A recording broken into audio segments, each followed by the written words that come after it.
আমরা সেদিন আগেই গুনার স্বীকৃতি দিয়ে দেব। আমরা বলবো, আল্লাহ তুমি প্রশ্ন করার আগে তোমার একটা কথা বলি, আমারে কিছু জিজ্ঞেস করো না, আমি সব করেছি। এমন কোন পাপ নাই যে পাপ আমারে দিয়ে হয় নাই। তোমার রহমত দিয়ে তুমি জান্নাতে পাঠাবা, তোমার দয়ায় জান্নাতে যেতে চাই, আমল দিয়ে না। পারবেন বলতে? কিয়ামতের দিন আমরা বলবো, আল্লাহ আমার আমল দিয়ে জান্নাত চাই না, আমি তোমার দয়া দিয়ে জান্নাত চাই।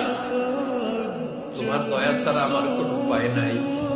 ও আমার কলিজার টুকরা ভাইয়েরা, মাথাটাকে নিচু করে জীবনের সব গুনার ফিরিস্তিগুলো একটা একটা করে স্বীকার করে আল্লাহরে বলেন, আল্লাহ আমি পাপী, আল্লাহ আমার চেয়ে বড় পাপী এই দুনিয়াতে কেউ নাই। আকাশের নিচে জমিনের উপরে আমার চেয়ে বড় পাপী কেউ নাই। একটা একটা করে আমরা স্বীকার করি আমি পাপী, সব পাপের স্বীকৃতি দিলাম। আল্লাহ তাআলা যদি দয়া করে আমাদেরকে মাফ না করে, আমাদের বাঁচার কোনো উপায় নাই। আপনি কি ভেবেছেন আপনার নামাজ দিয়ে আপনি জান্নাতে যাবেন? আপনি তাহাজ্জুদ গুজার, সেজদা দিতে দিতে কপালে দাগ ফেলেছেন, এটা আপনারা জান্নাতে নেবে না।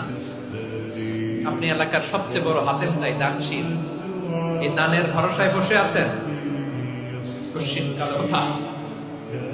আমাদের নামাজ, আমাদের রোজা, আমাদের ইবাদত, এগুলোকে মিজানের পাল্লায় উঠালে কোনো ওজনই হবে না।